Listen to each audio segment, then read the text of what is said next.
एक निर्मल मन जो शिव को प्रिय है वही आप शंकर को देने के लिए आए। केवल एक मन शंकर जी को प्रिय है ही क्या? भगवान को प्रियता है ही क्या? निर्मल मन सो मोहि पावा, मोहि छल छिद्र कपट ना भावा। भगवान कहते हैं कि आप मेरे पास में आ रहे हो, मेरे करीब में आ रहे हो, मेरे नज़दीक में आ रहे हो, तो आप निर्मल मन लेकर आइए, निर्मल भाव लेकर आइए। और जब तक निर्मल भाव नहीं होगा, जब तक निर्मल मन नहीं होगा, निर्मल भाव नहीं होगा, भगवान कैसे मिलेगा? वो प्राप्त नहीं होगा। आपकी भक्ति, उसमें कोई छल, उसमें कोई कपट, उसमें कोई दिखावा, उसमें कोई दिखाने की मात्रा,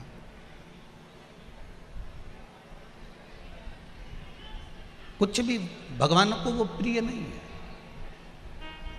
भगवान तो कह रहे हैं कि आप जिस भाव से मुझे रिझाने के लिए आ रहे हो, जिस तरह से मेरे पास में आ रहे हो, आप बस वही साधारण सा एक रूप, वही साधारण सा एक तरीका, वही साधारण सा एक स्वरूप, वही साधारण सा एक भाव आप लेकर मेरे करीब में आ जाइए।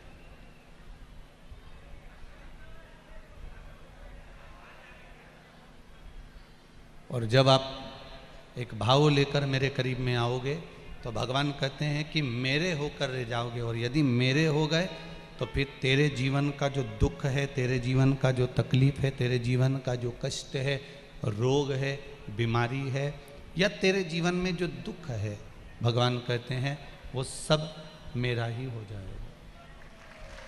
फिर आपको अलग से कहने की जरूरत नहीं पड़ेगी उस पूर्ण परमात्मा को। आपको फिर अलग से कुछ बोलने की जरूरत नहीं पड़ेगी भगवान से कि भगवान मुझे ये दुख है, भगवान मुझे ये तकलीफ है, भगवान मुझे ये कष्ट है। आपको कहना ही नहीं पड़ेगा।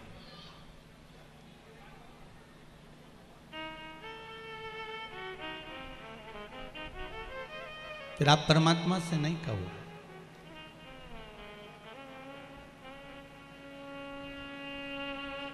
महाराज,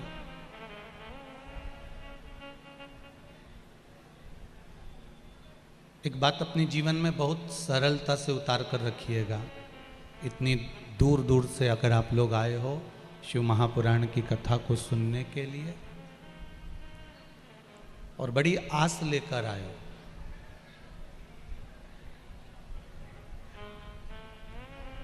बड़ा विश्वास लेकर आप लोग यहां पहुंचे, तो अपने जीवन में एक बात जरूर उतार कर रखना।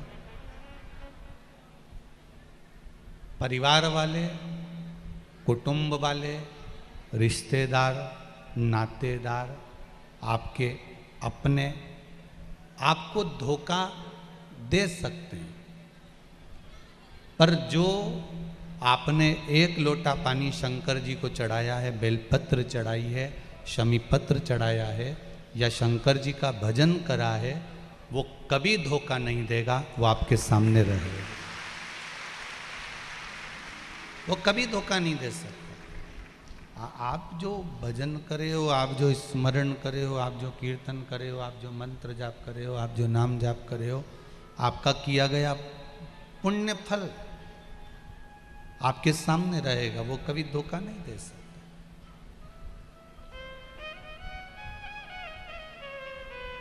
आप अगर भगवान की भक्ति को धारण कर रहे हैं, आप भगवान के भजन को सुन रहे हैं, आप भगवान की कथा को श्रवण कर रहे हैं, तो वो आपका किया गया पुण्य, आपका किया गया सत्कर्म आपको धोखा नहीं दे सकता। आपका किया गया पुण्य, भजन, कीर्तन, नाम जाप, स्मरण, ये आपको कहीं ना कहीं फल देगा।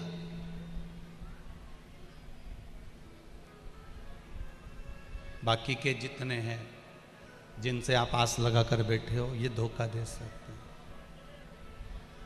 वो कहते हैं ना, देख लिया संसार हमने, देख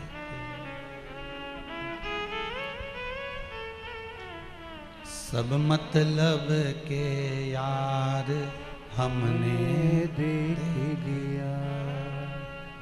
देख लिया संसार हमने देख लिया। सब मतलब के यार हमने देख लिया। झूठे नाते झूठे रिश्ते, झूठे नाते झूठे रिश्ते, झूठा है संसार हमने देख लिया। सब मतलब के यार हमने देख लिया। देख लिया संसार हमने देख लिया। इस संसार के लोगों को आप कभी वापर कर देखिए। आपके पास में धन है, संपदा है, दौलत है, सत्ता है, वैभव है, आपके पास में बहुत सारी पूंजी है, तो सब आपके हैं। आपका समय ठीक चल रहा है, आपका समय अगर अच्छा चल रहा है तो सब आपके हैं। और जिस समय आपकी घड़ी बिगड़ी, समय बिगड़ा, घड़ी बिगड़ने पर जैसे कांटे रुक जाते हैं, उसी तरह परिवार वाले, नाते वाले, रिश्तेदार, कुटुंब, कबीले भी आपके पास आने से पहले रुक जाते हैं। तो कोई नहीं आएगा, ये फिर पहुंचने वाले नहीं हैं।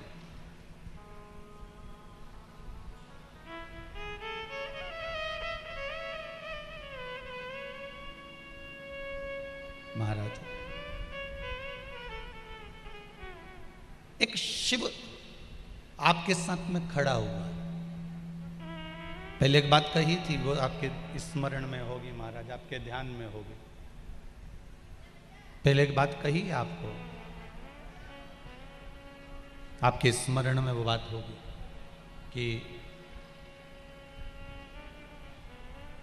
सबसे कठोर, सबसे कठोर, सबसे प्रबल अगर कुछ है तो वो लोहा है।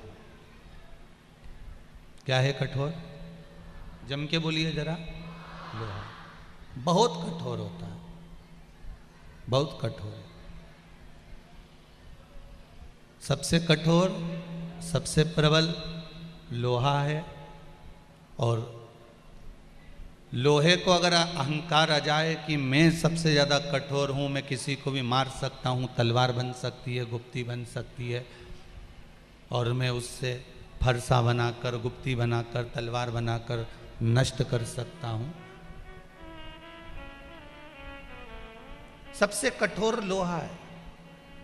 पर लोहे से भी ज़्यादा अगर कुछ कठोर है तो वो अग्नि है, क्योंकि अग्नि लोहे को गला सकती है। अग्नि लोहे को गला सकती है, इसलिए उससे ज़्यादा कठोर है अग्नि। अब अग्नि को अहंकार आ जाए कि मैं सबसे ज़्यादा कठोर हूं, मैं कहीं पे भी आग लगा सकती हूं, मैं कभी भी कहीं पर भी अग्नि प्रकट होकर आग लगा सकती हूं, तो लोहे से ज़्यादा प्रबल अग्नि है। अग्नि का अहंकार अगर कोई तोड़ सकता है, अग्नि की अभिमत्ता अगर कोई तोड़ सकती है, तो अग्नि से ज़्यादा कठोर है फिर पानी। क्या है कठोर? पानी। क्यों? अग्नि की अगर कठोरता है तो पानी में एक प्रबलता है कि वो अग्नि को बुझा सकती है। मतलब लोहे से कठोर है अग्नि, अग्नि से तेज है पानी, और पानी से तेज है मनुष्य, जो एक लोटे में भरकर उसको डकार जाता है। मानव पानी से भी तेज है, मनुष्य पानी से भी तेज है महाराज, जो एक लोटे में भरा और उसको डकार गया। मतलब लोहे से ज़्यादा तेज है अग्नि, अग्नि से तेज है पानी, और पानी से तेज है मनुष्य। पर मनुष्य के भीतर अहंकार आ जाए, मनुष्य के भीतर अभिमान आ जाए, ये चल ना रहे। मनुष्य के भीतर अभिमान आ जाए, मनुष्य के भीतर अहंकार आ जाए, और मानव के भीतर जब अभिमतता आ जाए कि मैं बड़ा प्रबल हूं, मैं बड़ा वीर हूं, मेरी शूरवीरता, मेरी प्रबलता, मेरी वीरता ही मूल है,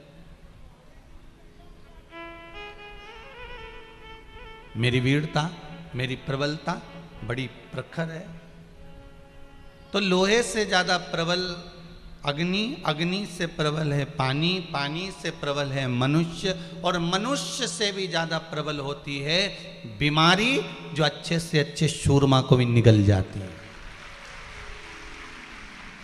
शरीर में अगर एक बीमारी लग गई ना तो सारी पहलवानी धरी की धरी रह जाती है। बोलो सही है कि गलत है? सत्य है। अच्छे से अच्छे वीर भी, अच्छे से अच्छे पहलवान भी, अभी पिछले वर्ष कोरोना महामारी में आपने देखा होगा, अच्छे से अच्छे सूरमा निपट के चले गए। लगता ही नहीं था, ये तो युवान था, 30 साल का, 35 साल का, 40 साल का, ये तो जवान की जवान चले गया। कहाँ सूरमा बनते थे, कहाँ फिरते थे, और धूम धूम मोटरसाइकिल भुड़ भुड़ करके जो जाए किसी को नहीं गिनता था, मोबाइल तक हाथ से नहीं छूटता था। अब कितना कितना वीर था, कितना प्रबल था।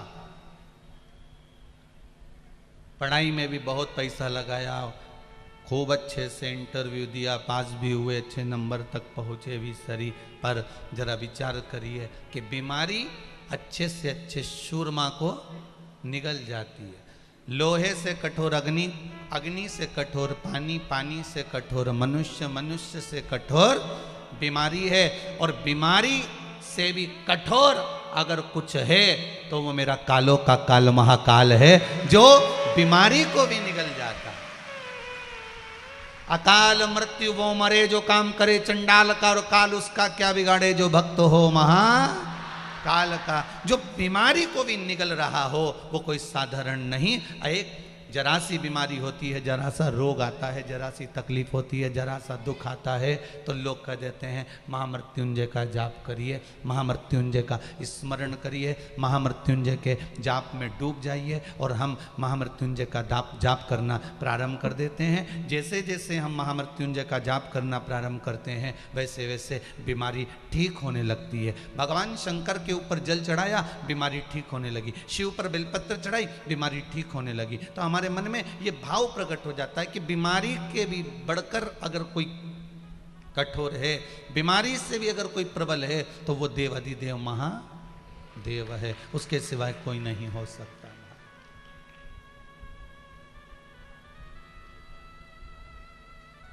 सब साथ छोड़ देंगे, पूरा परिवार आपको छोड़ देगा, वो छोड़ता ही है। कितने सजा धजा कर शमशान तक लेकर जाते हैं।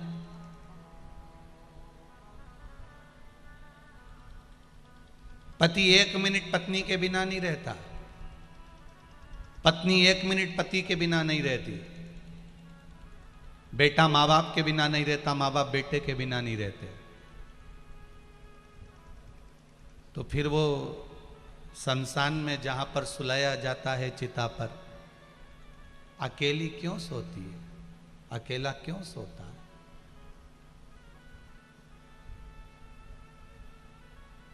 वहां कोई रहता है आपके साथ में?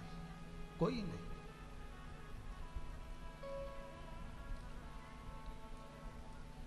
जब आए मरण का कहीं हो ना जाए धोखा, मेरे प्राण छूटे भोलेनाथ तो तू नैया लेकर आ जा। हे शंभु, हे त्रिकालदर्शी, हे कैलाशी अविनाशी, ऐसी कृपा करना महाराज। अंतिम समय हो, मेरे प्राण छूट रहे हों और मैं सैया पर जब पड़ा हुआ हूँ, उस समय पर कोई नहीं आने वाला, कोई साथ नहीं देने वाला, आप मेरे सम्मुख में आकर खड़े हो जाए। कोई दूसरा नहीं निभाएगा।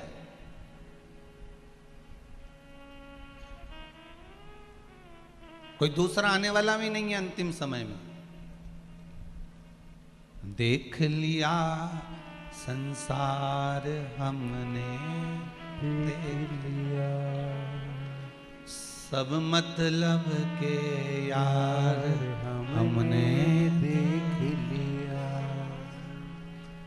झूठे नाते झूठे रिश्ते, झूठे नाते झूठे रिश्ते, झूठा है संसार हमने देख लिया, सब मतलब के यार हमने देख लिया। सारे चोटों के बीच में रह रहे हो, तुम्हें मालूम ही नहीं पड़ पाता, तुम्हारे पास में भी कहीं की ना कहीं की चोटी बैठी होगी।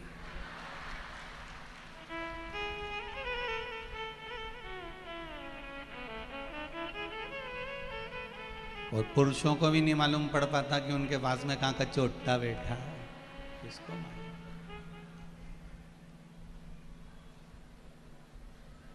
पैदा हुए उस दिन से लेकर मरोगे तब तक चोटों के साथ रहना है। पैदा हुए उस दिन से जब श्वास लेना चालू करी तब घर के लोगों ने तुम्हारी श्वास चुरा ली। मेरा बेटा, मेरा पोता, मेरा पुत्र, मेरा पति, मेरा पत्नी, मेरा रिश्तेदार, मेरा नातेदार, मेरा कुटुंबी, सब चोर। और इतने बड़े बड़े चोटे घर के अंदर, राम इन चोटों की भी बलैया लेना चाहिए रे। इतने बड़े बड़े चोटे कि बाप मरा, जिस चद्दर पे सोया था चद्दर फेंक दी, जिस गादी पे सोया था गादी फेंक दी, सोने की चेन।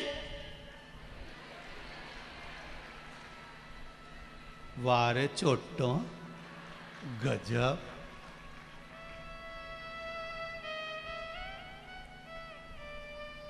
गद्दे में सूतक थी, चद्दर में सूतक सावड़ थी, चेन और अंगूठी में थोड़ी ना थी। वो कोई फेंका है? रात को मरे, आधी रात को ही सब निकाल के रख लेंगे। केवल एक रुद्राक्ष की माला, तुलसी की माला गले में रहेगी, वो कोई नहीं निकालने वाला। केवल जो सोना चांदी गले में, हाथ में जो होगा उसको निकाल लिया जाएगा। आधी रात को निकालेंगे और एक कमरे में दिया लगा के बॉडी को पटक देंगे। सुबह इंतजार करेंगे, 10 बजे रोने बैठेंगे। उससे पहले समोसा और पोया निपटाएंगे, चाय पिएंगे, उसके बाद में नई नई डिजाइन में रोएंगे। जो अच्छे से रोता दिखेगा उसी को सहानुभूति ज़्यादा मिलेगी। बस जो बहू अच्छी रोती दिख जाए तो मोहल्ले के लोग भी के बेचारी कैसी रो रही, कितनी गजब।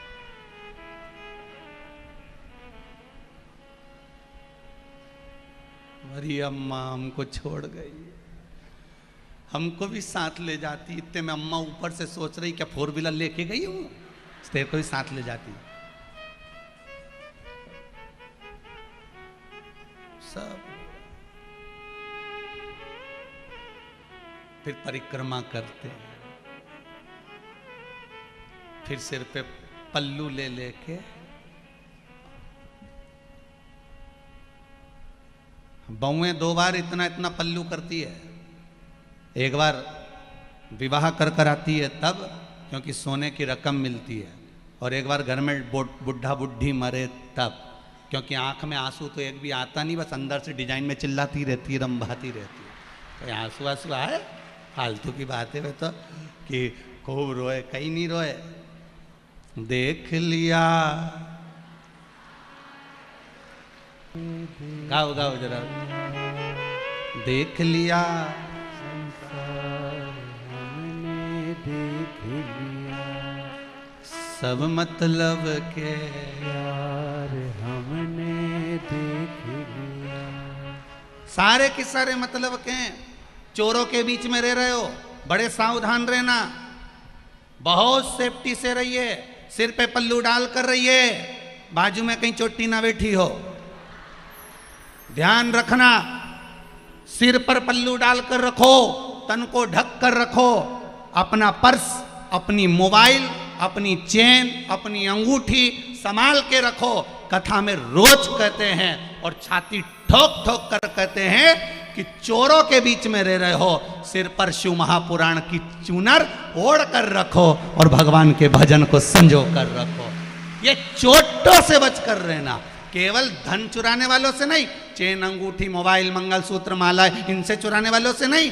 ना जाने कितने तुम्हारे पीछे पड़े हैं जो तुम्हारी श्वासों को चुरा ले रहे हैं, ना जाने कितनी कितनी निकल गई साहब। 3.5 करोड़ रोम छिद्र मनुष्य के शरीर में भगवान ने दिए थे, 3.5 करोड़ बार भगवान का नाम लेने के लिए।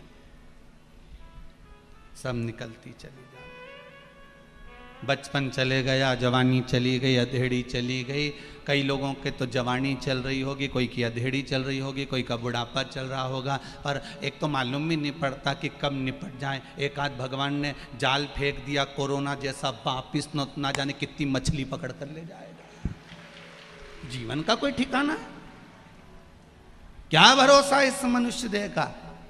इसलिए संत कहते हैं 24 घंटे भगवान का भजन करो। 24 घंटे नहीं कर सकते तो 12 घंटे भगवान का भजन करो। 12 घंटा नहीं कर सकते तो 6 घंटा करो। 6 घंटा नहीं कर सकते तो 3 घंटा करो। 3 घंटा नहीं कर सकते तो 1.5 घंटा करो। 1.5 घंटा नहीं कर सकते तो आधा घंटा करो। आधा घंटा भगवान का भजन नहीं कर सकते तो 15 मिनट करो। 15 मिनट नहीं कर सकते तो 5 मिनट भगवान का भजन करो। 5 मिनट नहीं कर सकते तो 1 मिनट करो। 1 मिनट नहीं कर सकते तो चुल्लू भर पानी में डूब मरो। 1 मिनट भगवान के लिए नहीं निकाला तो चुल्लू भर पानी में डूब के मरने के सिवाय कोई साधन नहीं है। पर समझ में एक बात नहीं आती, इतना बड़ा मनुष्य चुल्लू भर पानी में डूब के मरेगा कैसे? ये क्या तो छिपरा जी चाहिए या नर्मदा जी चाहिए थी भरी हुई, तब तो डूबे। तो कहा जो मनुष्य भगवान का भजन नहीं करता, जो मनुष्य भगवान के दरवाजे नहीं जाता, जो कभी भगवान की भक्ति में नहीं डूबता, वो कीड़े के समान होता है और कीड़ा चुल्लू भर पानी में डूब के मर सकता है। जो भजन से वंचित है, भगवान से वंचित है, भगवान की कथा से वंचित है, वो एक केवल एक कीड़ा है, वो मनुष्य नहीं है, वो मानव नहीं है। सुबह से उठे, मुंडा धोया, नी धोया, चाय निपटा गए। चाय निपटा के फिर कुछ नाश्ता निपटा लिया। नाश्ता निपटा के दुकान चले गए, आए घर में भोजन तैयार था, फिर रोटी खा ली, 2 घंटा विश्राम कर लिया, फिर 4 बजे फिर निपटा गए, चाय वाय फिर पी गए। रात्रि को सोने से पहले फिर भोजन, सोते सोते फिर कुछ खा पी लिया। पशु को देखा है? गाय को देखी? गाय को, गाय बैल कभी देखा होगा? ये भी ऐसे ही करते जैसे अपन लोग करते, खाया पिया पसरो, फिर उठो, फिर खाया पिया मुंडा मारिया, फिर पसर जाओ। तो आज के जमाने में मनुष्य भी तो वही हो गया, खाओ पियो पसरो, फिर उठ गए, फिर खाओ पियो फिर पसरो, फिर मुंडा मारिया फ्रिज में, कहीं अलमारी के ऊपर, कहीं ड्राई फ्रूट्स, कहीं गुपचुप, कहीं पानी पतासा, कहीं टॉफी, जो मिल जाए निपटा लिया। अब मनुष्य बने कब है? मानव का शरीर निर्मित हुआ है, मनुष्य का शरीर भगवान ने दिया है, तो क्यों दिया? कभी कभी आपने विचार करा कि हमें मानव का शरीर मिला क्यों है, किस लिए मिला? ऐसा कौन सा पुण्य तुमने करा था, ऐसा कौन सा सत्कर्म तुमने करा था कि मानव का देह भगवान ने तुमको दिया है? कभी एकांत में बैठकर विचार करना, तो भगवान कहेगा मैंने मानव का शरीर केवल तुझे भजन करने के लिए दिया है, 84 लाख योनियां काट कर आया है, बाद में मिला है मनुष्य का शरीर, फिर वही मिल जाए। अपने जीवन को सार्थक बनाने का प्रयास करो, अपने जीवन को श्रेष्ठ बनाने का प्रयास करो।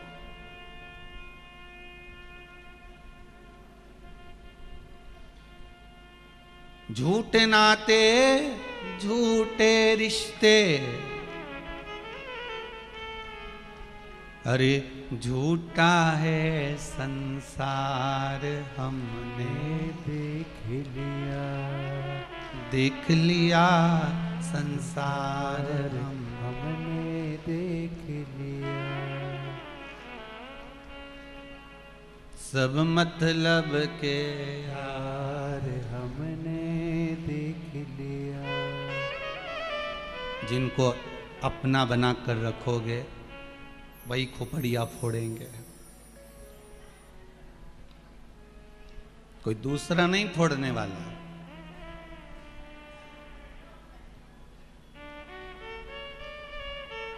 जिनको हमने अपना बनाया, बस वही। इसलिए सावधान रहिए, बहुत सावधानी से जिंदगी जियो, बहुत सावधानी से जीवन को जीने का प्रयास करिए। और जितना सावधानी से इस जीवन को जियोगे उतना सुख भोग लोगे, उतना आनंद भोगोगे, जितनी सावधानी रख सकते। एक व्यक्ति बड़ा चतुर था, उसके पास में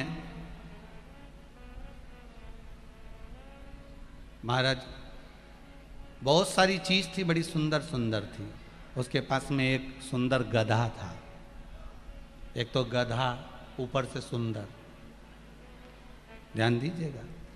उसके पास में एक सुंदर गधा था, एक बकरी थी, एक घंटी थी,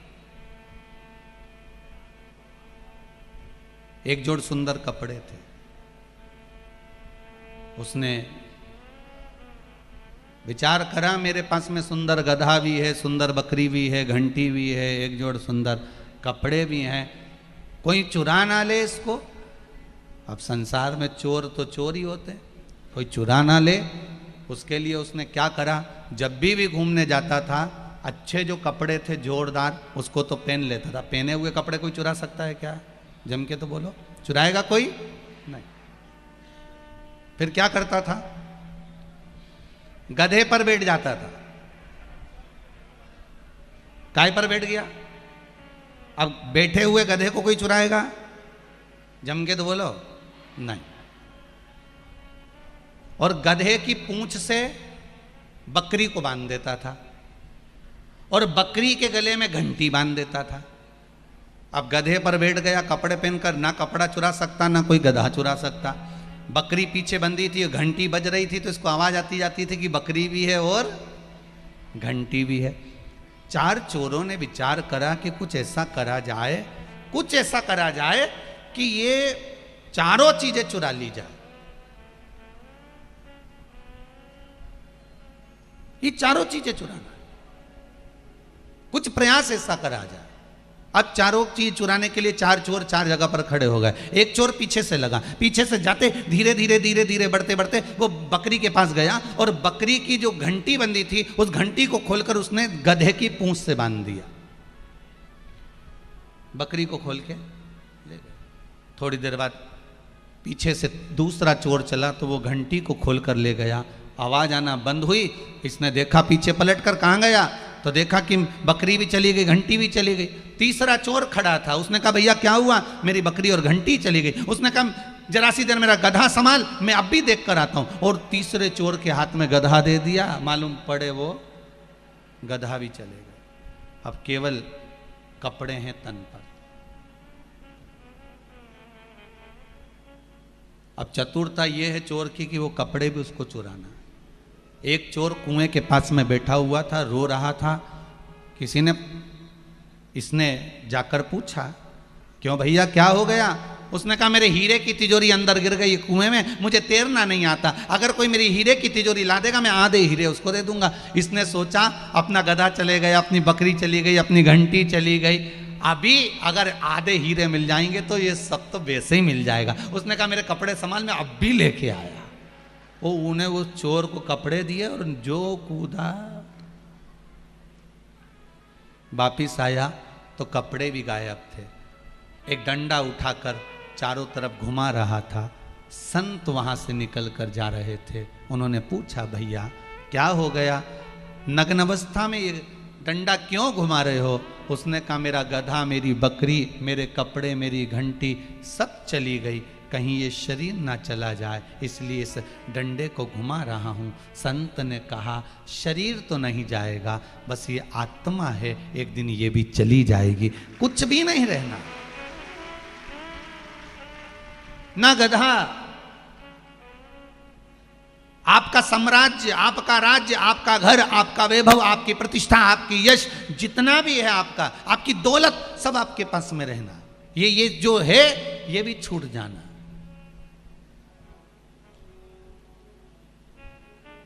सब दरार। महाराज परिवार वाले भी रोएंगे तो केवल घर तक रोएंगे, इससे तो आगे भजन ही है साथी। हरि के भजन बिने अकेला रहेगा रे मन ये 2 दिन का मेला रहेगा, कायम ये जग का झमेला रहेगा। अंत बिंदु बड़ा विचित्र है।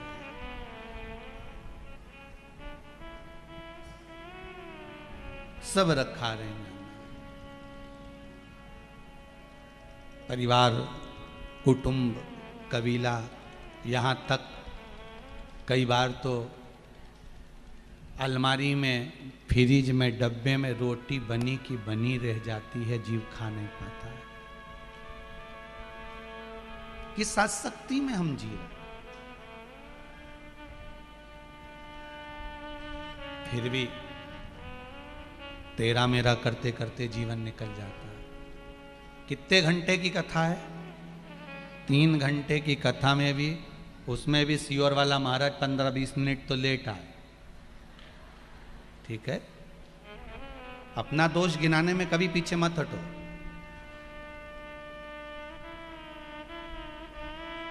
गुण आपके दुनिया गिनाएगी, दोष आपको खुद गिनाना पड़ेगा।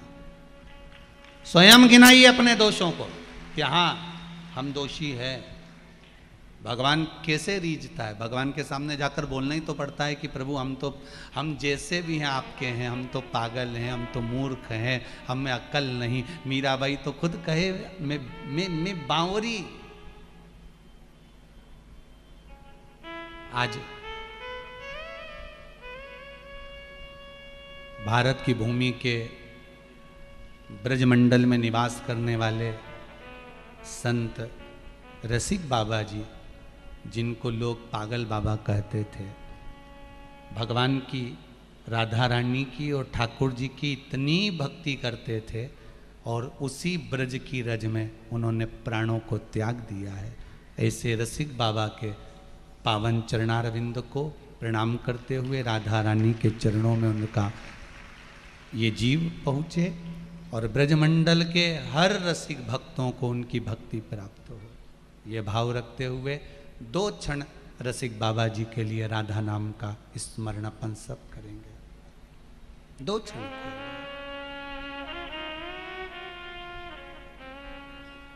राधा राधा राधा राधा,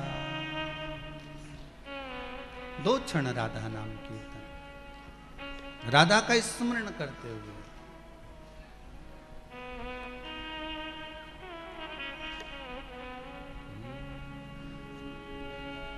राधा कहो राधा कहो राधा कहो राधा कहो राधा कहो राधा राधा कहो राधा कहो राधा कहो राधा कहो राधा कहो राधा कहो राधा कहो राधा कहो राधा कहो राधा कहो राधा राधा राधा राधा राधा राधा राधा राधा राधा कहो राधा कहो राधा कहो राधा कहो। पूजनीय रसिक बाबा पागल बाबा को इस व्यासपीठ से अहिल्याबाई की इस पावन नगरी से श्रद्धांजलि। राधा नाम राधा कहो राधा कहो राधा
राधा कहो राधा कहो राधा कहो राधा कहो राधा कहो राधा कहो राधा राधा राधा राधा राधा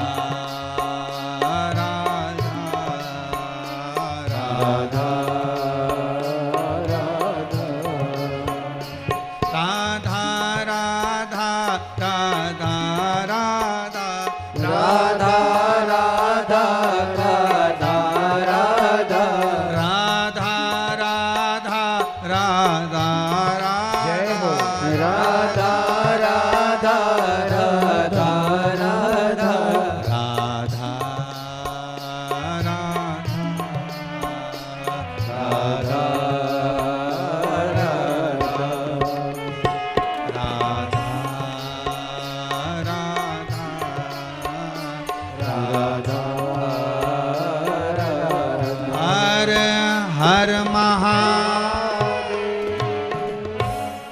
इस संसार में जो व्यर्थ है हम उसको भी बटोरने का प्रयास कर रहे हैं, जो किसी काम का ही नहीं है। रखो भगवान की अविरल भक्ति को अपने पास में रखो।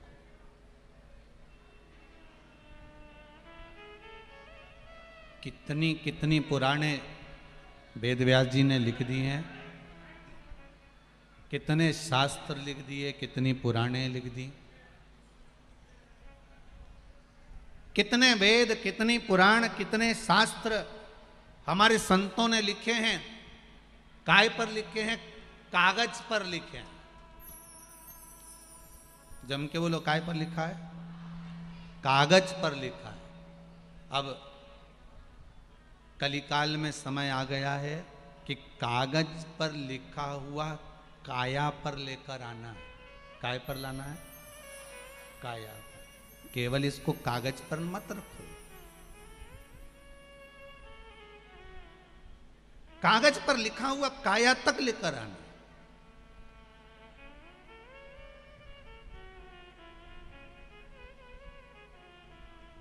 और जिस दिन अपने काया तक ही आ गया, कागज पर लिखा हुआ, तो काया भी संवर गई और कागज भी संवर गया।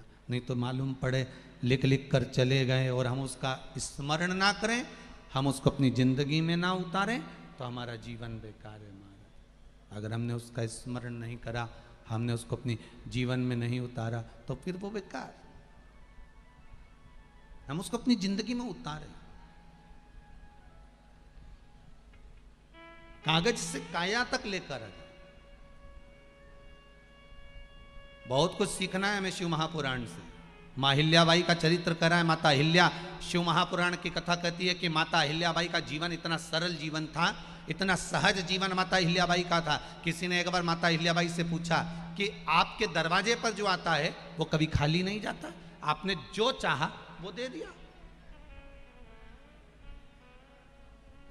आपके दरवाजे से कोई खाली ना गया।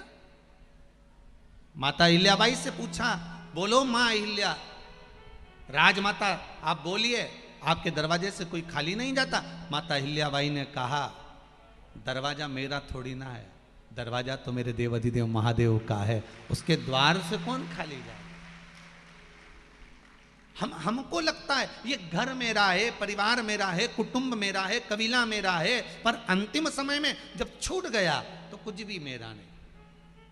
अरे आज के जमाने में तो इतने बड़े घर में तुम्हारा फोटो रखने की जगह भी नहीं रहेगी आने वाले समय में।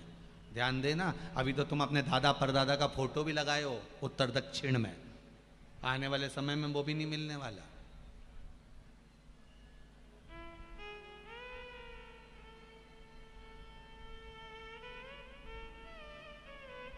मरते से ही रजिस्ट्री में नाम चेंज हो जाता है। मरते से ही मकान के बाहर जो तख्ती लगी रहती है उसमें चेंज हो जाता है, मरते ही। अब बताओ, रह रहे हो कि नहीं रह रहे हो चोटों के बीच में? अरे बोलो तो जम के। सब रात के मरे सुबह तक सब साफ, कोई कुछ भी नहीं बचा। अभी तो भगवान ने मौका भी दिया है कि जीवान दी है, मुंह दिया है, अच्छे से खा लो, अच्छे से बोलो।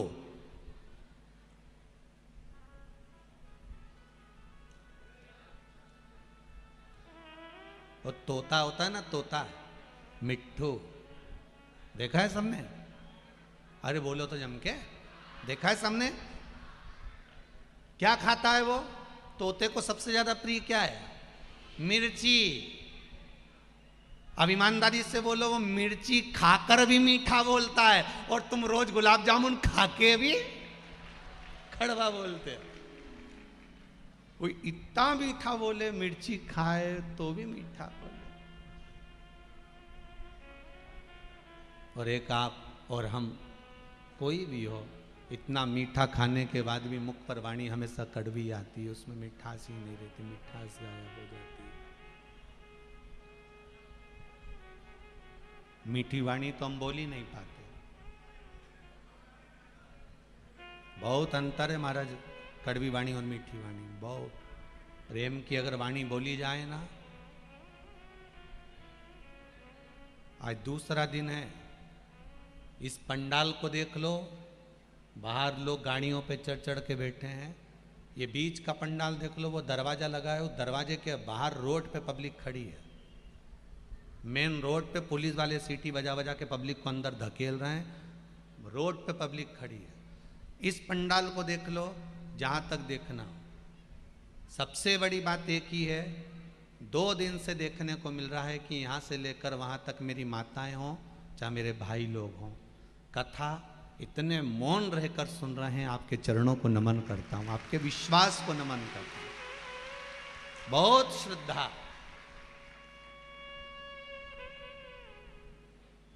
बहुत विश्वास है आपको, बहुत भरोसा है आपको शिव पर। और रखना मेरे शंकर पर उतना ही विश्वास रखना। आप जितना कड़ला विश्वास शंकर पर रखोगे, शंकर उतनी आपकी जिंदगी में अगर दुख कितना भी कड़ला आ जाएगा उसको काट ही देगा। वो मेरा देवाधिदेव महादेव है, रखो विश्वास। मेरे शिव जी का एक नाम है आशुतोष।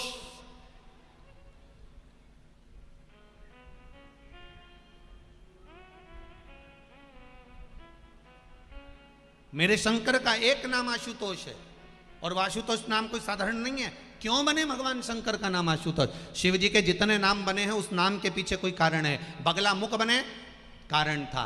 धूमवान बने, कारण था। कमल बने, कारण था। तार बने, कारण था। महाकाल बने, उसका भी कारण था। भुवनेश बने, उसका भी कारण था। नीलकंठ बने, उसका भी कारण था। केदारनाथ बने, सोमनाथ बने, काशी विश्वनाथ बने, महंकाल बने, मल्लिकार्जुन बने, त्र्यंबक बने, उसका कारण था। शिव जी के जितने नाम हैं उस नाम के पीछे बहुत कुछ छुपा हुआ है। शिव जी का एक नाम है आशुतोष। आशुतोष का मतलब क्या है कि उसके दरवाजे पर अगर जो आशा लेकर आया है उसकी आशा को पूर्ण करने वाला शिव है, इसलिए उसका नाम आशुतोष है। अब देखिए, कोई केवल हमने कह दिया और तुमने स्वीकार कर लिया और जल्दी से ताली बजा दी, उसके मतलब क्या? तुम्हारे मन में एक प्रश्न तो खड़ा होना चाहिए कि साहब आपने तो कहा कि शंकर जी का नाम आशुतोष है, वो दे, मतलब सबकी पूर्ति कर दे, जो मांगे उसको दे। तो इसका कोई महत्व कहीं लिखा है कि शंकर के दरवाजे पर शंकर का नाम आशुतोष पड़ा? तो क्यों पड़ा? आशुतोष पढ़ने का कारण क्या था? ऐसा उन्होंने क्या दे दिया था कि आशुतोष बन गए? तुमने तो तुरंत ताली बजा दी 1 मिनट के अंदर धड़ से। फिर ऐसे तो कहीं का भी तुमको मूर्ख बना के चले जाएगा रे, और तुम ताली बजाते रहोगे।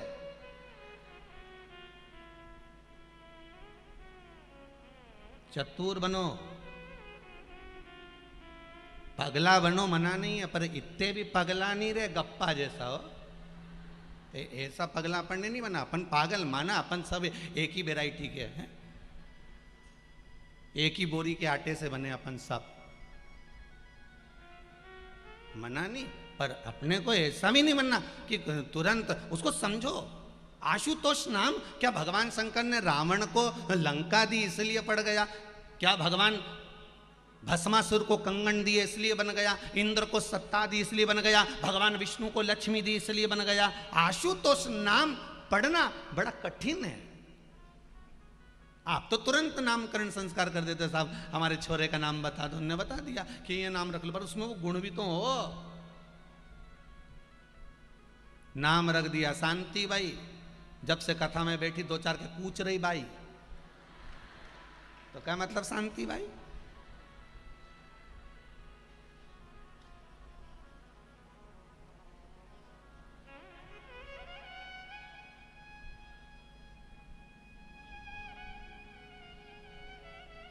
नाम रखा लीला, जैसे ही शाम को फ्रिज के पास जाए मलाई निपटा जाए लीला सब आप। तो इससे मतलब आशुतोष का मतलब क्या है? आशुतोष नाम कब पड़ा था शंकर भगवान का? कब पड़ा? जब मेरे देव आदिदेव महादेव के सामने लंकाधिपति रावण खड़ा और शिव जी से कह रहा है, तप साधना करने के बाद घोर तप लंकाधिपति रावण ने करा, घोर तप करा, इतना तप लंकाधिपति रावण करे और शिव जी से तप कर कर वर मांगना चाहते हैं। और वर में क्या चाहिए उस लंकाधिपति को? वर में केवल रावण अगर शंकर से कुछ मांगने के लिए आए हैं तो एक चीज मांगना चाहते हैं कि ये कैलाश पर्वत लंका चले जाए। इस कैलाश पर्वत को मैं उठाऊंगा और इसको लेके लंका जाऊंगा।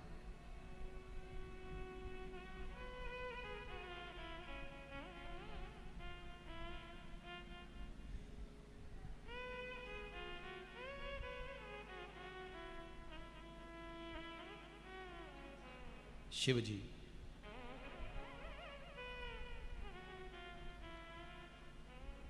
शिव महापुराण का एक एक तत्व समझना महाराज। बहुत बहुत दूर दूर से आए हो आप लोग, साधारणता नहीं है आपकी जिंदगी में। अगर शंकर की कथा थोड़ी सी भी अगर आपके जीवन में पहुंच गई तो मुझे विश्वास है कि शंकर को मिलने में देरी नहीं लगेगी, वो मिल जाएगा, ये पक्का है। आप बस उसको उतारने का प्रयास करना कि शिव जी का नाम अगर कोई तुमसे पूछे कि आशुतोष कैसे पड़ गया, ऐसा क्या उन्होंने दे दिया? संसार का कोई मनुष्य, संसार में रहने वाला कोई जीव, और संसार तो संसार जाने दो, 33 कोटि देवताओं में ऐसा कोई नहीं होगा जो शंकर ने दिया वो किसी देवता ने दिया हो। शिव ने जो दिया वो कोई नहीं दे सकता। रावण कह रहा है इस कैलाश पर्वत को मुझे लंका लेकर जाना है, भगवान प्रगट ही नहीं, शिव जी तो ओझल हो गए, रावण के सामने आए नहीं। रावण तप में लीन था, साधना में डूबा हुआ था, घोर साधना, रावण घोर साधना करने लगा।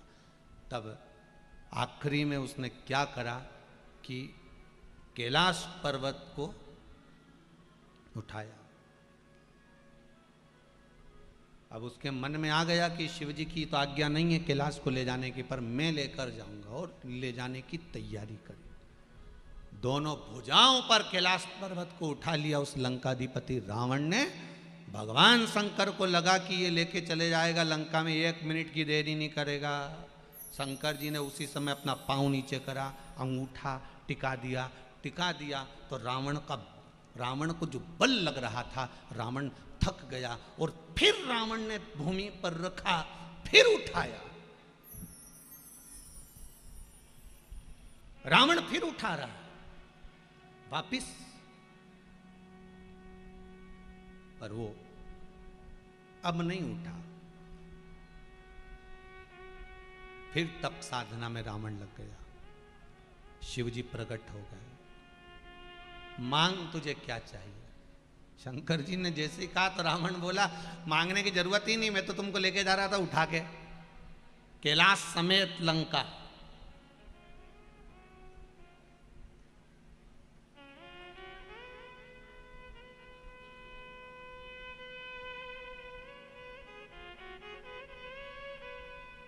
अब बताओ, शंकर भगवान मन में सोच रहे थे हमारा मकान हमारा, कैलाश हमारा, और ये ले जा रहा है। रावण तो रावण ही था। और ये मत सोचना कि रावण केवल त्रेता में था, आज भी रावणों की कमी नहीं रहे दादा, ढेर पड़े हुए हैं। टाइम पे तुमने अगर तुम्हारे मकान की रजिस्ट्री नहीं कराई तो कहीं का रावण करा के ले गया। इतना बड़ा बड़ा रावण पड़ा हुआ है, इनसे बच के रहना रे। फिर वही वाली बात आ गई, चोटों से सावधान। फिर वही बात, रावण अभी भी है। उठाया, शिव जी ने कहा सुनो लंकेश, तुम कैलाश को छोड़ दो, कैलाश पर्वत को रहने दो, कैलाश को छोड़ो, तुम्हें क्या चाहिए वो बताओ। कैलाश तो नहीं जाएगा, तुम्हें और कुछ मांगना हो तो मांग लो, तुम्हारी स्वेच्छा से तुम जो मांगना चाहो आज मैं तुम्हें दे सकता हूं, आज मैं तुम्हें प्रदान कर सकता हूं।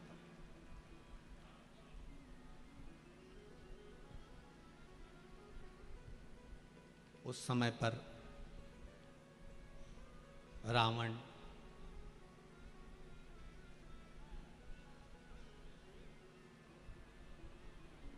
बहुत छोटी उम्र का था, कोई उम्र रावण की बहुत नहीं बढ़ गई थी। उस समय पर रावण की उम्र इतनी बढ़ नहीं गई थी। उस समय पर रावण की उम्र इतनी नहीं बढ़ी थी, बहुत छोटी सी उम्र का था, बहुत छोटी। और उस छोटी सी उम्र में रावण भगवान शिव से कह रहे हैं, भगवान शंकर रावण से कह रहे हैं कि मांगो, तुमको जो चाहिए वो मिल जाए, तुम्हें जो चाहिए स्वेच्छा से मांग लीजिए, आपकी जो इच्छा हो वो मांगो।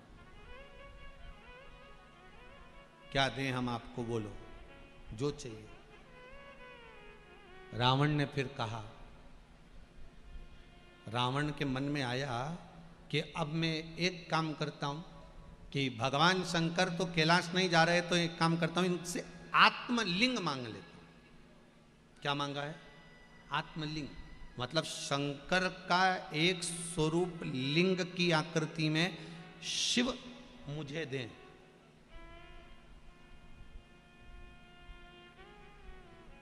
शिव मुझे लिंग प्रदान करें, आत्मलिंग चाहिए मुझे। आत्मलिंग का मतलब मालूम है ना आप लोगों को? मतलब रावण को जो शिवलिंग चाहिए था वो शिवलिंग शंकर भगवान के प्राण उस लिंग में चाहिए थे। समझना, आत्मलिंग चाहिए ये रावण को। रावण को कोई साधारण सा शिवलिंग नहीं चाहिए, आत्मलिंग चाहिए।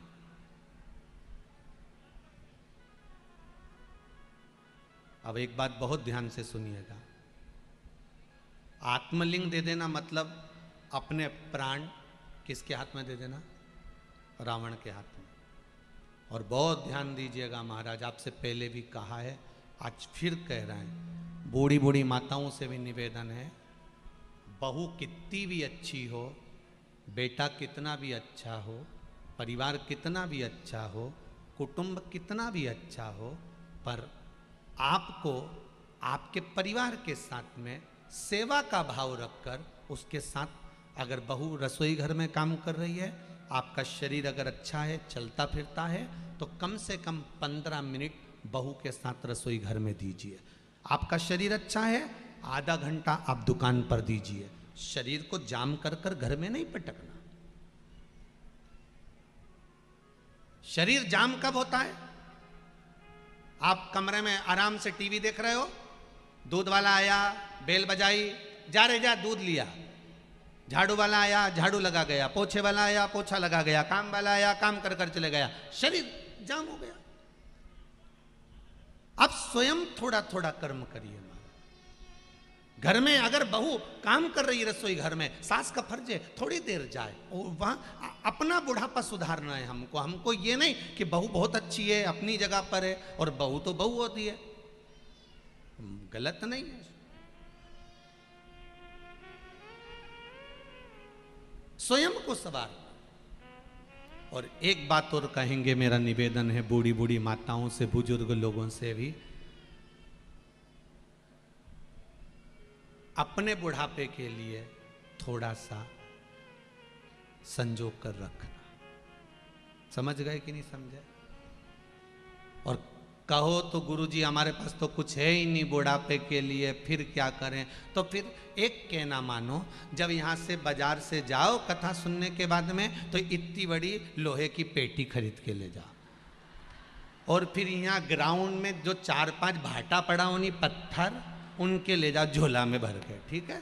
अब क्या करना, बहू आए, बेटा की शादी हो, उससे पहले वो भाटाओं को पुराने कपड़े में बांध के पेटी में धर दो। ठीक है? उसमें अच्छा जोरदार ताला लगा दो कंपनी का, चाबी कमर में खोस लो घुंघरू वाली जिसमें आवाज आए। ठीक है? अब बहू आ भी जाए ना, तो दिवाली की दिवाली बहू से कहना बेटा थोड़ा पेटी सरकाना, पर बहू के सामने पेटी मत खोलना कभी जिंदगी में। ठीक है? और दिवाली की दिवाली पेटी सरकवाओ, और कमरा बंद करके पेटी में भाटा उनको देख लो अच्छे जोरदार, धरिया ही नहीं धरिया, उनके देख के वापिस पेटी का ढक्कन लगा के बंद कर दो। पर बहू के सामने कभी जीवन में पेटी मत खोलना। बुढ़ापा कितना ही आ जाए, बहू से दिवाली पे पेटी उठवाओ, वापिस धरवाओ। उसको ये अंदाजा होना चाहिए कि डोकरी के पास खूब है, ये अंदाजा होना चाहिए कि डोकरी के पास खूब है। और मरती मर जाना पर पेटी मत खोलना। और आखिरी में तुम्हें लगे कि अब यमराज बंदी बनाने आ गया, अंतिम सांसें चल रही हो, हमारा तो शरीर काम ही नहीं कर रहा, पलंग पे आखिरी सांस चल रही हो, अब याददाश्ता भी जाने लगी, तो घर की बड़ी बहू के बुलाना इशारा करके, और चाबी निकाल के दे दैयो बेटा सब बांट लीजिए, हो धर ले तेरे पास। और अपन तो मरिक के चले गए, बहू उनको लगेगा नंदे आई हैं, पेटी छुपा देगी सबसे पहले, क्योंकि बांटना पड़ेगा, तो पेटी छुपाएगी, तुम्हारा बढ़िया प्रेम से अंतिम संस्कार करेगी, तीसरा भी जोरदार करेगी, 10वां भी जोरदार करेगी, 12वां के दिन 12 साड़ी भी बांटेगी, ने सबके गुलाब जामुन ने नुक्ती ने सेव सब खवाएगी। और जैसे ही ननन गई और 4-5 बहुएं मिलके जब पेटी खोलेगी, उनमें से भाटा निकाल के ना करम फोड़ेगी। पर अपना बुढ़ापा सुधारने के लिए थोड़ा ना थोड़ा, जम के बोलो जरा, पास में रखो। केवल बुढ़ापा सुधारने के लिए धन पास में होना चाहिए, और अंत अवस्था सुधारने के लिए शिव महापुराण पास में होना चाहिए। अंतिम बिंदु सुधारना है तो शंकर की कथा अपनी जिंदगी में संवार कर रखिए। श्री, फिर आगे बढ़ गए, श्री शिवाय नमस्तुभ्यम। थोड़ा सा बुढ़ापा सुधारने के लिए धन पास में होना चाहिए, और अंत अवस्था सुधारने के लिए श्री शिवाय नमस्तुभ्यम होना चाहिए। शंकर का मंत्र हमारे जीवन में हो तो हमारा अवस्था सवर जाए। रखो, रावण ने नहीं दिया, और अंत में रावण भगवान शिव से प्रार्थना करने लगा, मुझे आत्मलिंग चाहिए। शिव जी नहीं माने, रावण नहीं माना, तब शंकर भगवान ने पार्वती से कहा, पार्वती कुछ भी करना पड़ेगा, पर आत्मलिंग तो नहीं दे सकता। पार्वती जी बोली, अब ये भी तो जिद पे अड़ा है, आत्मलिंग तो देना पड़ेगा। शंकर भगवान ने कहा, पार्वती मैं आत्मलिंग तो दे देता हूं, पर एक बात है, मैं दे तो दूंगा, पर कुछ ऐसा हो जाए कि रावण आत्मलिंग की जगह कुछ और मांग ले। शिव जी का नाम आशुतोष कैसे पड़ा, ये कथा वो चल रही। आपसे भी अगर कोई पूछे तो शंकर जी का नाम आशुतोष कैसे पड़ा, तो आप बता सकते हो। आत्मलिंग की जगह अगर ये बनना, मांग ले कुछ और। अब केवल मांग क्या रहा है, शंकर जी के प्राण, शंकर जी की आत्मा। और शिव शंकर भगवान पार्वती से कह रहे हैं, अगर मेरा प्राण ही चले गए, आत्मा ही लेकर चले गए, आत्मलिंग ही लेकर चले गया, तो फिर कोई मतलब ही नहीं। पार्वती जी ने कहा, भोले बाबा एक काम हो सकता है, मैं अपनी बेस्ट फ्रेंड को यहां पर बुला लेती हूं, सरस्वती को। सरस्वती को बुलाकर क्या करोगी तुम? पार्वती जी ने कहा, सरस्वती से रावण की बुद्धि फिरवा दूंगी, फिर इसका ध्यान तुम्हारी ओर से हट जाएगा, मेरी ओर आ जाएगा। ये आत्मलिंग मांगने की जगह मेरे स्वरूप को देखेगा, मेरी सुंदरता को देखेगा तो ये मुझे मांग लेगा। शिवजी ने कहा, पार्वती कैसी बात करती हो? रावण के साथ तुम जाओगी, अच्छा लगेगा? पार्वती जी बोली, चिंता मत करो, पुत्र है हमारा रावण। आपने कहा था कि रावण पुत्र है, रावण बेटे जैसा है, तो क्या मां अपने पुत्र के साथ नहीं जा सकती? आप चिंता मत करो, थोड़ी दूर तक ले जाएगा, वापिस घर छोड़ के जाएगा। ये बेटे होन जो मुंबई पूना में रहते हैं, बड़ी बड़ी सिटी में रहते हैं ना, ये मम्मी से कह तो देते, मम्मी तुम इंदौर में कब तक रहोगे, थोड़े दिन हमारे पास तो आके रहो। ये थोड़े दिन तो इनको बैग में भर के ले जाए मुंबई पूना, और जब मां जगदम्बा अपना दिखाए नहीं रूप,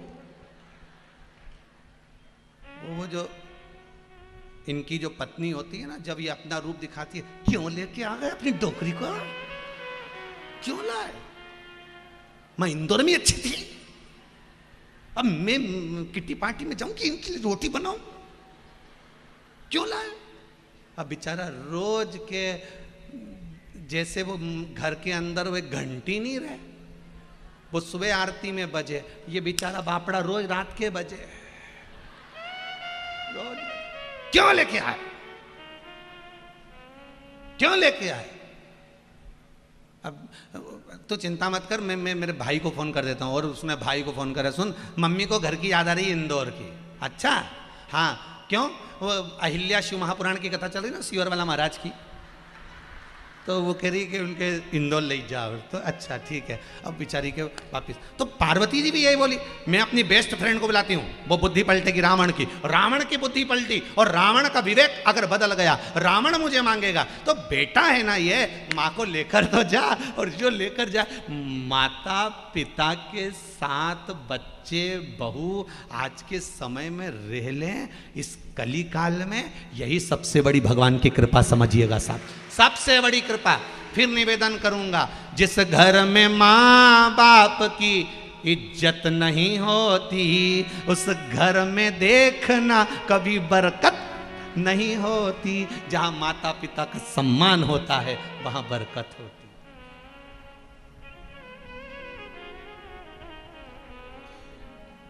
वहां आनंद होता है।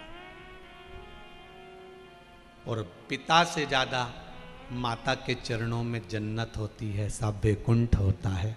माँ होती है जो अपने कलेजे का एक एक निवाला निकाल निकाल कर बच्चों को खिला देती है।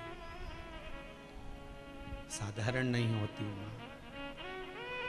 ये माता अहिल्याबाई अगर आज इंदौर की भूमि पर आप इतने माना, आज का शासन, आज का प्रशासन रोड बना रहा है, सब कुछ कर रहा है, बिल्डिंगें बन रही है, पर जो माँ अहिल्याबाई ने भी अपने जीवन काल में जो करा उसको भुलाया नहीं जा सकता, उसको भुला नहीं सकता। माँ माँ होती है, चाहे आपके घर की हो, चाहे राजमाता हो,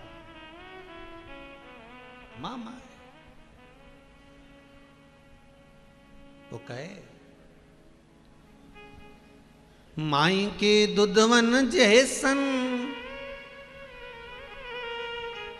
माई के दुधवन जैसन दुनिया में कऊ मिठाई ना मिलई। सब कुछ मिल जाता है दुनिया में, पर माई ना मिलई।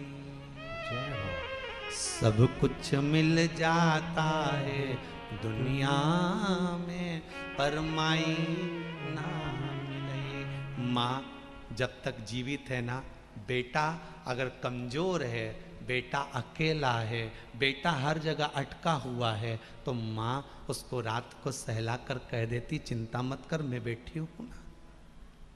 क्यों चिंता करता है? माँ माँ होती है। माई के दुधवन जैसन कऊ मिठाई ना मिलई। सब कुछ मिल जाता है दुनिया में, माई ना मिलई। खुद गीले में सोती है, तुझे सूखे सुलाती। खुद गीले में सोती है, तुझे सूखे सुलाती। खुद भूखी रह जाती है, तुझे निवला खिलाती। माई के आशीष जैसन कऊ आशीष ना मिलई, सब कुछ मिल जाता है। आगे की लाइन आप गाइए। सब कुछ मिल जाता है दुनिया में, माई ना मिले। सब मिले सब, पर मां नहीं मिल सकती। मां जगत जननी कह रही है, प्रभु आप क्यों चिंता करते हो? मैं जाती हूं, मैं जाती हूं, आप बिल्कुल चिंता मत करिए। ये रावण अगर मांगेगा तो मुझे मांगेगा, आप चिंता ना करिएगा, मैं जाती हूं। और हे मां, मां होती है, मां मां है,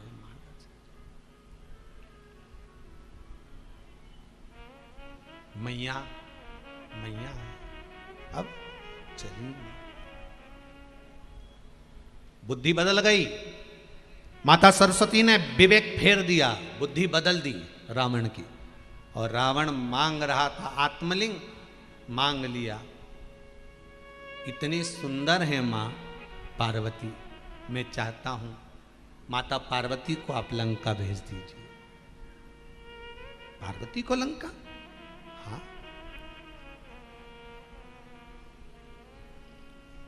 शिव जी ने पार्वती से तो पहले पूछ ही लिया था, ठीक है ले जाओ। शंकर भगवान की आंख में 2 बूंद जल के आ गए। आज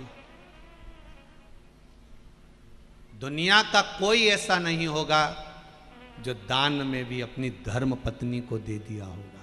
जरा विचार करना, यहां शिव जी का नाम आशुतोष पड़ गया कि आशा तोड़ी नहीं रावण की, दे दिया, ले जा ले जा। यहां शिव जी का नाम आशुतोष है। कोई देवता सारा दुनिया की संपदा दे सकता है, दौलत दे सकता है, वैभव दे सकता है, सब कुछ दे सकता है, पर शिव जी का नाम आशुतोष है। आप जो आशा लेकर जाते हो, शंकर वो आशा कभी तोड़ता नहीं, पूर्ण ही कर देता है कि आया है ले जा, पर विश्वास के साथ, भरोसे के साथ। कोई आपसे पूछे शिव जी का नाम आशुतोष कैसे पड़ा, आप बता सकते हो कि जो अपना सर्वस्व दे रहा हो, सर्वस्व लुटा रहा हो, वो साधारण नहीं हो सकता। सर्वस्वता, सर्वस्व आशुतोष। चली मां पालकी में बैठकर चली, जो पालकी में बैठकर चली। इतनी देर में तो माता जी ने जो लीला करी, भगवान विष्णु को आमंत्रित कर दिया। भगवान विष्णु बच्चे का रूप लेकर आए। बच्चे का रूप लेकर रावण आगे आगे चल रहा था, पीछे पीछे पालकी में मां जगत जननी जगदम्बा चल रही थी। और बच्चे का रूप लेकर भगवान नारायण आकर सामने खड़े हो गए। और भगवान विष्णु ने आकर लंकाधिपति रावण से कहा, ओ लंकेश कहाँ जा रहा है? लंकाधिपति रावण करे तुम्हें दिख नहीं रहा, पार्वती को लेकर लंका जा रहा हूं। अच्छा, इतने में तो भगवान विष्णु छोटे से बच्चे का रूप रखकर बोले, अरे भगवान शंकर ने तो तेरे को बेवकूफ बना दिया। रावण बोला, मेरे 10 सिर हैं, 10 सिर, मुझे कौन बेवकूफ बनाएगा? अच्छा, कई बार सोचने में आता, रावण के 10 सिर थे, सोता कैसे होगा, करवट कैसे लेता होगा? तो बड़ा आश्चर्य वाली बातें रही है। देखा तो रावण कहता, मेरे 10 सिर हैं, तुझे मालूम नहीं है? भगवान विष्णु बच्चे का रूप रखकर बोले, भगवान शंकर ने तेरे को बेवकूफ बना दिया, तेरे को पागल बना दिया, मूर्ख बना दिया। क्या करा? शंकर भगवान की जो धर्म पत्नी है माता पार्वती, उनके शरीर में से तो कमल की खुशबू आती है, गुलाब की खुशबू आती है, और तू जिस पार्वती को लेकर जा रहा है इसमें कोई खुशबू है? असली पार्वती तो मय दानव के पास पताल में रखी है, असली पार्वती। हाँ,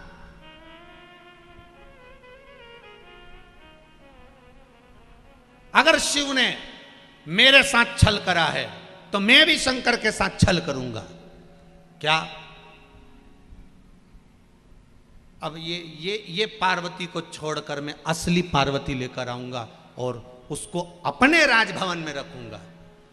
भगवान नारद जी ने, भगवान नारायण ने बुद्धि फेर दी और पार्वती जी को जो जाके देखा रावण ने पालकी के अंदर, तो माता ने अपना जो विकराल रूप दिखाया कि तू तो काली रे कल्याणी हो मां, जित देखो उत जोग मां।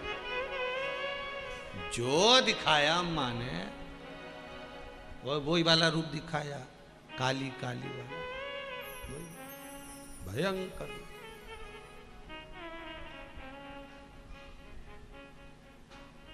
भयंकर जो कालका ने मां अपना रूप दिखाया, रावण घबरा गया। अरे ये पार्वती नहीं हो सकती। रावण घबराया, भागा, सीधे गया नीचे पताल में, मय दानव के पास में। मय दानव के पास में गया तो वहां मय दानव की लड़की मंदोदरी बैठी हुई थी। इसको लगा यही पार्वती है, मंदोदरी को उठाकर ले गया, मंदोदरी को ले गया। अब उसको राजभवन में रखा तो मय दानव ने जाकर कहा, भैया हमारी बेटी तुम ले आयो। तो क्या, हाँ वो पार्वती है। इतने में मय दानव बोले वो पार्वती नहीं है, मंदोदरी है। तब रावण को लगा कि वो पहली वाली असली थी, ये फिर गड़बड़ हो गई। वो लोगों की बहुत आदत है महाराज, छाटबीन करने की बहुत बहुत आदत है महाराज। मम्मी ये लड़का अच्छा नहीं है, ये बाल आगे से इधर से उड़ गए, मम्मी ये ठीक नहीं है, मम्मी ये ऐसा है, मम्मी वो वैसा है, मम्मी ये ऐसा है। छाटते छाटते छाटते छाटते मालूम पड़े 27 साल की हो गई। अब मन में अब शादी करना है तो अब छाटते छाटते और मालूम पड़े अभी भी उसके लायक नहीं मिला। अब लायक नहीं मिला, पक्का नालायक मिलेगा। ढूंढते रहो।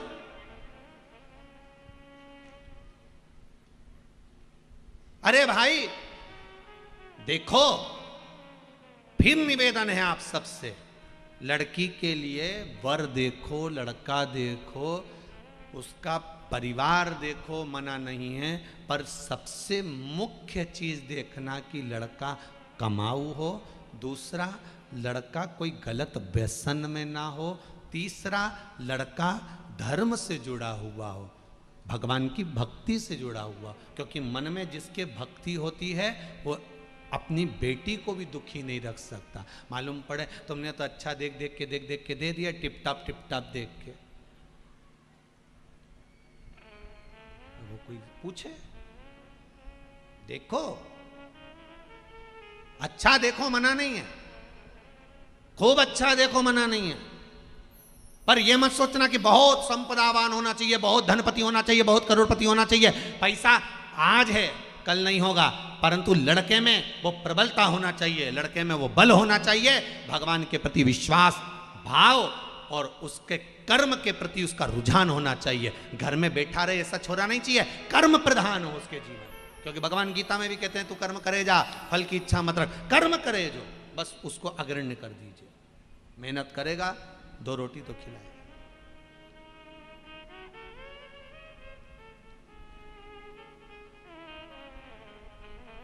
पर ले दे के आज के जमाने में एक ही बात आती है, सर्विस वाला चाहिए। गुरुजी कोई सर्विस वाला हो ना तो बता देना। क्यों? क्योंकि डायरेक्ट तो कह नहीं सकती कि भैया अगर धंधे वाला मिल गया, ये व्यापार वाला मिल गया तो इसका परिवार भी बड़ा रहेगा, परिवार बड़ा रहेगा तो काम भी करना पड़ेगा, काम करना पड़ेगा तो मेरी छोरी से तो काम बने नहीं, इसलिए सर्विस वाला होना चाहिए। हम तो बस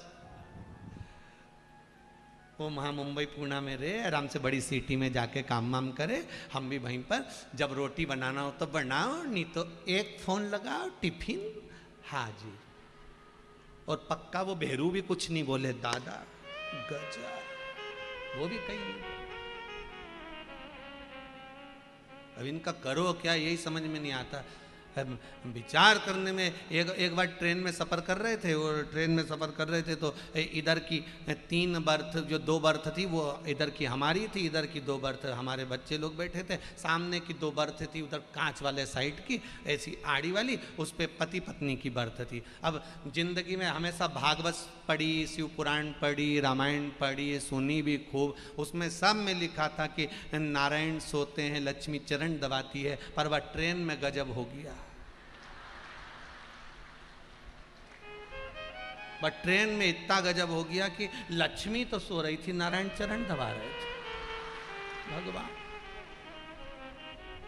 अच्छा, उसका मुंह उधर खिड़की की ओर, और ये उसके चरणों के पास बैठ के ऐसा दबा रिया भगवान जैसे कहीं का सेवक दबा रहा, और ऐसे दबाए। अब ऊपर की बर्थ पे हम लेटे हुए थे, हमने भी इशारे में कह दिया तूने तो नाक कटा दी। तो वो इशारे में पाँव दबाता दबाता बोला क्या करूं मैं, दबाइता पाँव दबा, यही रह गया था। पूरी विष्णु पुराण को पलट दिया तूने। हे रे भगवान,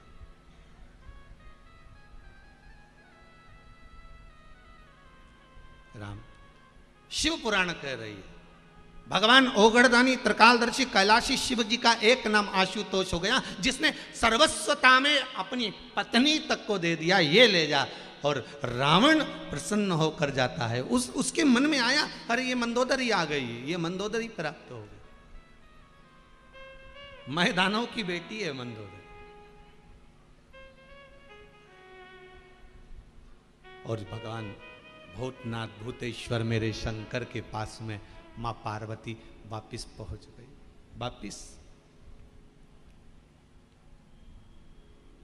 वापिस तब शिव जी से पार्वती जी बोली अब मुझे काशी जाना, चलिए।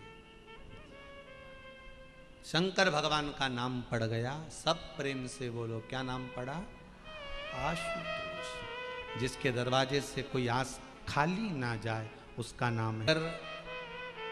कहीं नौकरी नहीं लग रही है, सर्विस नहीं है, नौकरी नहीं है, और आप कई बार इंटरव्यू दिया है, एग्ज़ाम में बैठ भी गए, कंपटीशन एग्ज़ाम में भी बैठे हो, और अगर नहीं हो रहा, कंपटीशन एग्ज़ाम क्लियर नहीं हो रहा, या सीए का एग्ज़ाम है, या अन्य चीज़ों की पढ़ाई आप कर रहे हैं, या कहीं नौकरी के लिए अप्लाई कर रहे हैं, नहीं हो रहा, 5 शमी पत्र, कितने? जम के बोलो जरा। 5 शमी पत्र, 5 बेल पत्र, 5 मूंग के दाने। काय के दाने? मूंग के। 5 मूंग के दाने, 5 सफेद पुष्प, कोई भी सफेद पुष्प जो आपको मिल जाए, शिव जी को समर्पित कर कर, 1 लोटा पानी, नाम और गोत्र बोलकर, और जिस एग्जाम में बैठ रहे हो, जिस कंपटीशन एग्जाम में बैठ रहे हो, उसका स्मरण कर कर आपको छोड़ना है। श्री शिवाय नमस्तुभ्यम, शंकर जी का स्मरण करना है। ये एग्जाम के पहले जो भी सोमवार पड़े आप उस पर कर लीजिए, बाबा चाहेगा तो नौकरी लगेगी, 3 महीने के अंदर बाबा दे ही देंगे, ये पक्का। बिल्कुल फ्री हो, नहीं कुछ काम चल रहा, कोई नया काम करने का सोच रहे हो, व्यापार करने का सोच रहे हो, या कुछ अच्छा करने का सोच रहे हो, नहीं हो रहा, उसके लिए भी आप ये कर सकते, ये आप बाबा का स्मरण कर कर आप कर सकते। श्री शिवाय नमस्तुभ्यम, भगवान शिव का अनुमोदन कर कर आप शिव का स्मरण कर सकते। महाराज आशुतोष भगवान शंकर हुए, आगे जो चरित्र वर्णन आया है महाराज, भगवान शंकर की कथा का जो रसस्वादन का सुख प्रकट किया गया, इधर भगवान श्री गणेश जी महाराज की लीला का स्मरण कराया। फिर आगे जो चरित्र आया है, माता अनसुईया मैया के यहाँ भी भगवान शंकर का एक रूप प्रकट हुआ था जिसका नाम है दुर्वासा।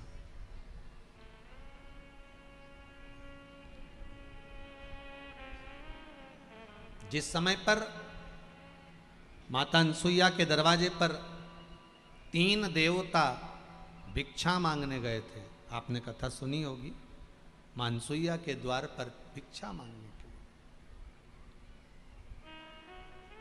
देव ऋषि नारद, श्री देव ऋषि नारद एक बार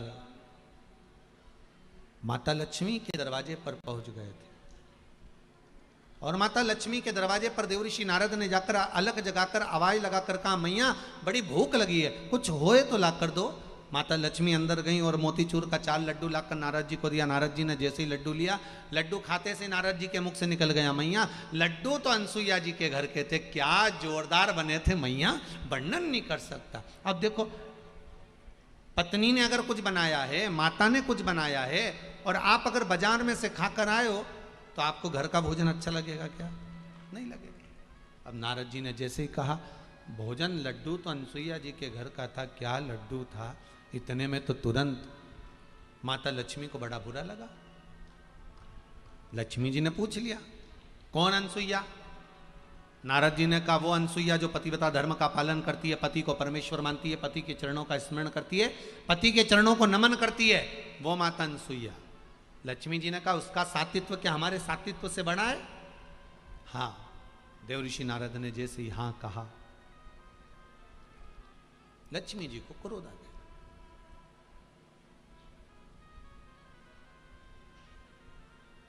देवऋषि नारद का चरित्र कहता है,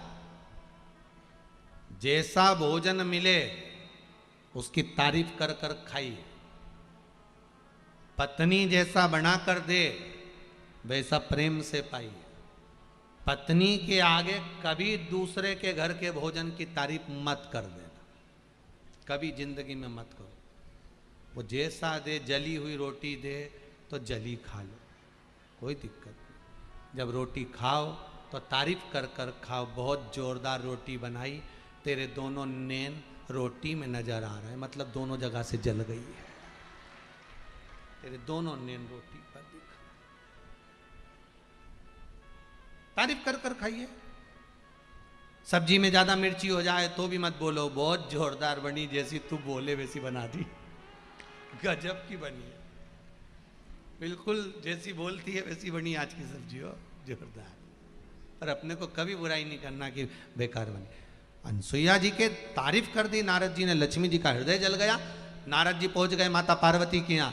पार्वती के यहाँ पहुंचे तो तुरंत देवऋषि नारद ने कहा, मैया भूख लगी है। पार्वती जी अंदर गई, लाइन थोड़ा बहुत सामान नारद जी को दिया। नारद जी ने वहां पर भी कह दिया, भोजन तो अनसुईया जी के घर का था। पार्वती के भी हृदय में आग लगा दी। उधर गए सरस्वती के यहाँ, वहां भी लगाया। तीनों देवियां एक जगह पर इकट्ठी हो गई। मोहल्ले की 3 माताएं जब एक जगह पर बैठी मिल जाए तो समझ लेना किसी की बुराई चल रही है, पक्का है, कोई ना कोई की बुराई चालू है, ये पक्का है। तीनों एक जगह पर एकाग्रित, तीनों ने विचार कर लिया, अपने अपने पतियों को जरा अनसुईया जी की परीक्षा लेने भेजते हैं। देखिए, इस कथा में शंकर जी का एक अवतार प्रकट हो रहा है जिसका नाम है दुर्वासा अवतार। शिव जी का एक नाम और एक अवतार भेजा, जाओ जरा परीक्षा लेने के लिए। तीनों देवताओं ने अपनी अपनी पत्नी को समझाया कि मां अनसुईया की क्यों परीक्षा लेना, किसी की परीक्षा क्यों ले आखिर। अच्छा, भगवान कह रहे हैं कि परीक्षा नहीं लेना चाहिए, फिर भी आज का मनुष्य परीक्षा जरूर लेता है। अभी ये पत्र देख लो, यही है, चलो ठीक है। गुरुजी, ये स्मृति नगर इंदौर से है ये पत्र। मैं, मेरा पति, मेरा बेटा हम 13 नवंबर को हरिद्वार ऋषिकेश गए थे। वहाँ पर हमने एक किराए की स्कूटी ले ली, किराए की स्कूटी ले ली और हम उसको लेकर 3 जनी बैठकर गाड़ी पे नीलकंठ जाने लगे। इसमें लिखा है। इतने में पति ने मन में सोचा कि भाई 3 जनी बैठेंगे तो वो रोकेंगे और चालान कट जाएगा। पत्नी ने बोल दिया कि मैंने भी शिव कथा सुनी है, ऐसे कैसे कट जाएगा। अब ये परीक्षा वाली बात है कि नहीं है। अब उसमें परीक्षा ली तो उसने लिखा है गुरुजी 3 जगह पर रोका गाड़ी, 3 बार रसीद काटने को तैयार हो गया, 3 बार उसकी रसीद काटने वाली वो मशीन थी वो चली ही नहीं। इसमें लिखा मतलब यहीं बैठी है क्या? अच्छा जय हो जय हो, एक बार दिखा नजर भैया, हाथ हिला दे दीदी, वो खड़ी यही बहन जी। मतलब शिव को सम्मुख में, मतलब विश्वास देखिए कितना है, भरोसा देखिए। बैठो बहन बैठो, बहुत बहुत साधु होता है। विश्वास देखो कितना है शिव महापुराण के ऊपर कि मैंने भी कथा सुनी है। और ये अभी 13 नवंबर की बात है, ये कथा का स्मरण इसमें बताया नवंबर। मैंने भी कथा सुनी है। आज अब देखे रसीद कैसे कटे।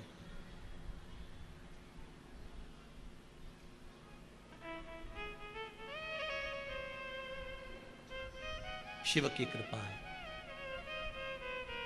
फिर निवेदन करूंगा, विश्वास बहुत बड़ी चीज होती है, भरोसा।